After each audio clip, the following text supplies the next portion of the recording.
Would you believe me if I told you I saw an edit of Michael B. Jordan, Woonmi, and Hailee Steinfeld all in one interview? And the person that edited the video cropped Woonmi out and only focused on Hailee and Michael, calling them the best duo. Everybody in the comments talk about some, ooh, they're the best duo ever, I love them so much, they're the best part of this movie. Don't piss me off. I think it's hilarious and very ironic that this black-ass movie, directed by a black man with multiple black complex characters, comes out, and the person that y'all are rising to the top of every conversation, every edit, every good part of this movie is a white passing character, white presenting person. I don't hate Mary's character. I like her character, actually. I like what she represents in the movie. I like how she tells a story within the story, and I love how Hailee Steinfeld represented her character. I do. What's pissing me off is her getting more attention than the other two very complex, beautifully written black women in that movie. Completely overshadowing Woonmi's character because of Hailee Steinfeld. Like, that is crazy, and y'all will never fail to not do that. You know how many edits of Hailee and Michael that I've seen when their relationship wasn't even the strongest one in the movie. Woonmi and Michael's relationship, Annie and Smoke's relationship, the love, the pure love that they displayed and chemistry on that screen should be talked about and will be talked about for years. For years, if I had anything to do with it. It makes me upset that even with a story like this, I will choose to edit and to talk about and to push Hailee and Michael B. Jordan's characters because Woonmi doesn't fit y'all's aesthetic. She doesn't fit y'all traditional couple of what you want a couple to look like. Both Woonmi and Jamie's performances in this movie were absolutely stellar. The best that I have seen in a long time. I hate that a lot of it is being overshadowed because of Hailee Steinfeld and because of her character Mary. I understand that Hailee Steinfeld is a bigger star. I understand that she has more credentials, but you have to understand how that looks. I don't blame Hailee Steinfeld for being in the movie. I don't blame her for acting in it. I don't blame Ryan Coogler for putting her in the movie and writing her character in because I think it was a very important part of the story. I blame this world and this society for not knowing how to handle black media and not knowing how to handle seeing black people on the big screen. You're gonna have to get with it because of how good Sinners is doing. There's gonna be more. And the more black media that gets pushed, which it will, you'll need to learn how to handle these characters and giving them the flowers that they deserve. And stop shifting the focus away. I feel like a very specific certain brand of black man, you know, the ones that look like this, want me so badly to be attracted to white men so that it invalidates anything that I say when I say something that critiques them or something that makes them upset. Because I do have a lot of takes on here that like critique black men and their behaviors and things that they're doing to destroy our community. But I also advocate for our people a lot. Like I'm always talking about racism, I'm always talking about social injustice. So when they look at me, they just assume and want it to be so true, so badly, that I like white men, so they can be like, oh, we're invalidating what you're saying because you like white men. Even though I've said on my page multiple times that all of my partners have always been black and that my future partners will very much be black. I don't know if it's because of the way I talk, because of my septum ring. I've been told that in the past before. Like I don't get it. I have said multiple times that I've never dated a white man and I probably will never date a white man. And every time I have these stories, it always starts with this godforsaken app, Twitter. I was just scrolling on Twitter, minding my own business, and I got tagged, which I don't know how they found my Twitter page, but it's just some boys, all that probably look like this young man right here, niggas that do too much and always ruin everything. They're mad about my last video talking about Sinners and how I don't particularly like that Hailee is getting a lot more attention than the other beautiful black women in that movie. I couldn't really figure out what the critique was until I saw that they were trying to say that like I can't speak on this topic because I like white men. I have never ever been said that I date white men. Like I've never even I ain't post no pictures of no white men ever in my life. Then they started posting this tweet that I made 3 years ago when I unfortunately got cheated on. He was biracial. He's biracial. Like if this is a gotcha and y'all are thinking that this is a fully white man, I don't know what to tell you about that. Even though there's nothing wrong with liking white men. Like you can date white men and still want to advocate for your community. This is not me. Like the closest I've ever gone to date a white man was date a biracial. I'm never fucking doing that again. I'm also kind of confused on what we're mad at. Cause it's like, okay, you're mad at me because I'm jealous of white women because Hailee's getting more attention than the other black people in this movie, but you're trying to say that you're pro-black and that I can't be pro-black, even though the statement that I'm making is very pro-black people. I don't know. The part of me that graduated from the school of Drew Afualo wants to go in on y'all, but if I do too much, they gonna take this video down, so I can't even really say what I want to say. All I'll say is I know that this 40 likes that you got on this tweet probably was the highlight of your day, and it was about me, so you're welcome. Anyways, go see Sinners if you haven't seen it yet. Sit back, relax, and enjoy a healthy dose of prolonged eye contact. Prolonged eye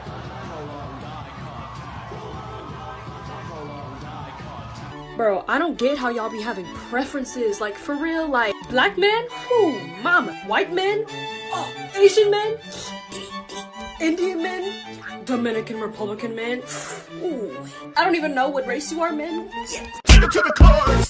Come here, girl. Go ahead, be gone with it. Come to the back. Go ahead, be gone with it. VIP. Go ahead, be gone with it. Drinks on me. Go ahead, Let me be see gone what with you're it. twerking with. Go ahead, be gone with it. Look at those hips. Go ahead, be gone with it. No. I get up all in ya. We can hear the angels calling us. And we can see the sunrise before us. And when I'm in that thing, I make that body say, say.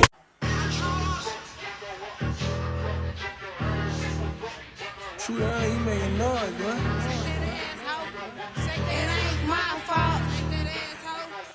I'm looking for the hoe. Yeah, yeah, shake that ass, hoe. Shake that ass, where they at? Shake that ass, motherfucker. Shake that ass, hoe. Shake that ass, motherfucker. Shake that ass, hoe.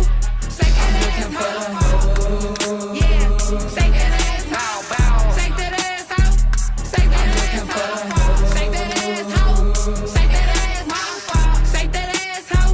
Shake that ass, hoe. Twirl on the dick. Shake that ass, hoe. Yeah, yeah. It ain't my fault that I fuck better than your bitch. I fucking. Okay, I was gonna wait till later to make this video for when I'm more calm. I'm gonna try to be calm. I'm gonna try. I don't know why y'all are so threatened by black beauty.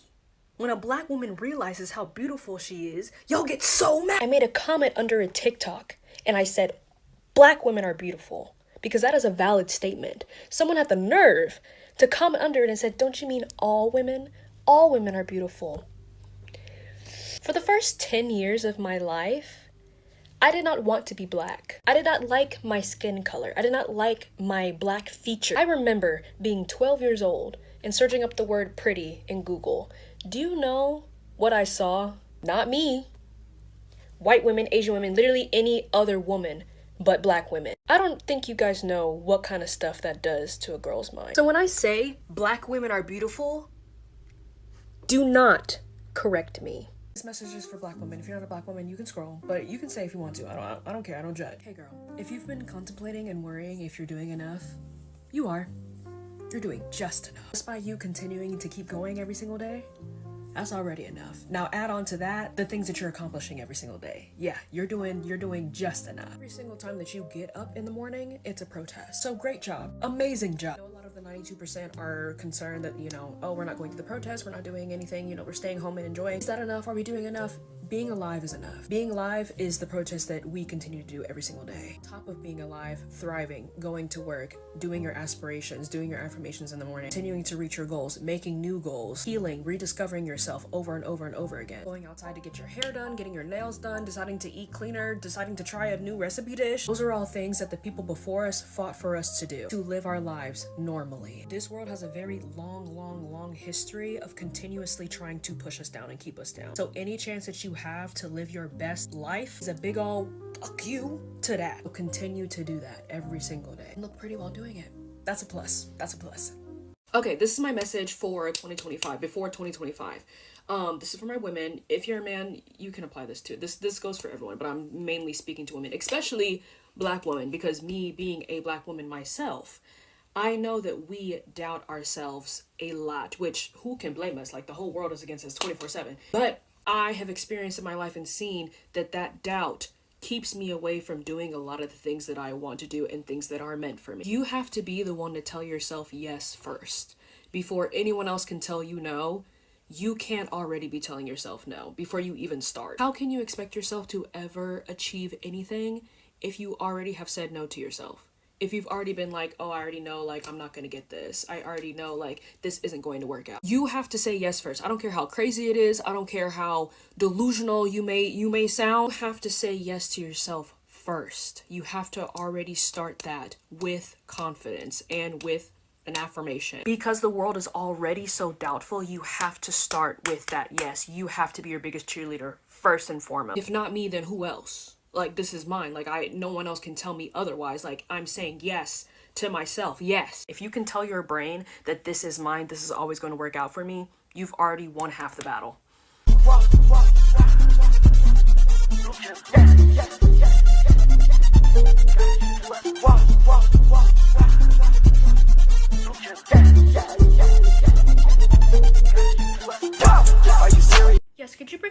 waters for our table and make sure there's no ice in any of them. Yeah, thank you. Hey Blackie, fetch us some water from the well and make it snappy, and there better not be any ice in there.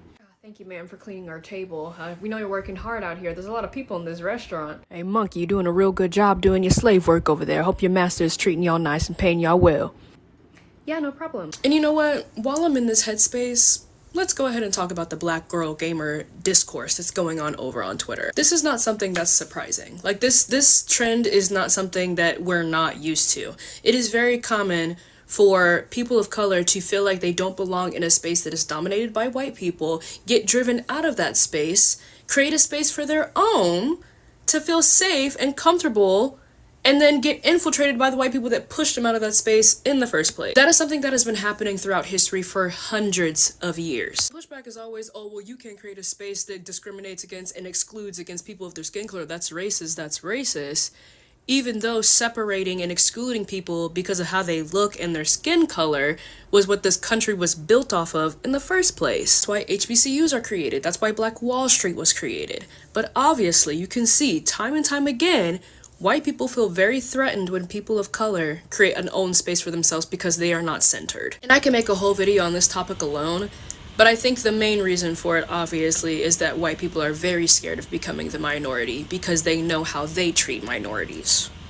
Very obvious. And I'll end the video saying this. I think it is hilarious to watch so many people on social media that claim that they don't need to give us reparations because, oh, we're not our grandparents, like, we aren't the ones that started slavery, like, we're not our ancestors. Oh, yes, you are. Yes, you are. You bring a lot of the same ideals, the same behaviors, and the same beliefs as your grandpappy and your mimas. Because if you weren't your grandparents and your ancestors, we wouldn't keep saying this same repetition of history over and over and over again. So the argument that if it's okay to make Ariel black, then it's okay to whitewash Nani from Lilo and Stitch is a stupid argument. And I used to think people were being stupid on purpose, but now I'm actually starting to realize that people don't actually understand why that's an issue. Now, I could get on here and use all these big words like colorism and erasure and all this other stuff, but the people that don't understand this don't use those words in their everyday life, so they're not gonna understand. So I'm gonna dumb it down for y'all. I'm gonna dumb it real down, and hopefully this will get through y'all thick skull. The first thing I'm going to touch on is that I talked about this in a video a while ago about why it's okay to make Ariel black because she is a fictional character. She's a fish. She's not based off of any real group of people. Also, the only reason why Ariel is white in her original animation is because of racism. Back in the day, the entire world, including Disney, were obsessed with Caucasian women. That is the only reason why she's Caucasian. They could have made her any color, but because white women were the standard, they made her white. Now take that nugget and bring it over to Nani from Lilo and Stitch.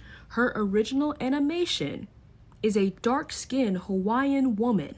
You can go to Hawaii right now and find people that literally look like her. There is a literal tribe of people that look exactly like her. So to make her look any other type of way with any other facial features or skin color is a misrepresentation of those group of people that are literally real. Now, this next piece of information I'm gonna give y'all is gonna be tough to conceptualize, so stay with me. The whole argument is that, oh, the actor that's gonna play Nani for the recast is actually half Filipino, like she grew up in Hawaii, so she's a native, she's a real native. The concept of race is not so much based on what you actually are biologically, but what you look like. You could be mixed with every single minority group that's in the world, but if you come out with skin that is the same color as the cap of my toothpaste, you're gonna get treated like a white person in society because you look white. I don't know why that's such a hard concept for people to grasp, but race is not what you're made of, it's what you look like. The girl that is getting recasted as Nani has very pale skin, and she does not have any of the facial features that Nani has in the movie,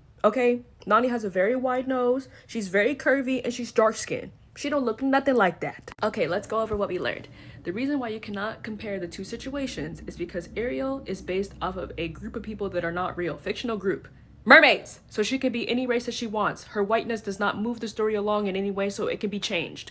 Nani is based off of a real tribe of people. Dark-skinned Hawaiian native people that live in Hawaii. You can literally find them. So to make her look any other type of way that does not represent this group of people that are real makes no sense.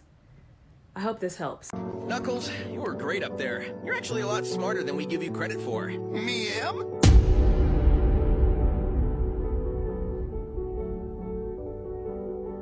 reason why we have huge amounts of people saying that Tate McRae is the greatest pop star that we've ever had, while ignoring people like Normani and Victoria Monet. The reason why a lot of black media keeps getting canceled and these TV shows aren't given the same love that these other white counterpart TV shows are getting. And the exact same reason why all these white influencers are getting millions and millions and millions of more dollars, followers, brand deals than their black counterparts who are making the same content, if not better and if not more creative, is obviously because of racism, obviously. But the deeper part of it is that we live in a white world where we, black people, people of color, were forced to relate to whiteness. We were forced to relate to these white TV shows, to these white celebrities, to these white creators, but white people were never forced or even thought of or even try to relate to us. We are not relatable to them. Black people are not relatable, even though we are human beings and experience the same human emotion. When I was little, my favorite TV show of all time was Hannah Montana. Loved the movie. I loved her entire series. Like, I had bed sheets that had Hannah Montana on them. I had the movie DVD in my closet, and I wanted to be her. Not in a sense, thankfully, of like, I wanted to be white like her.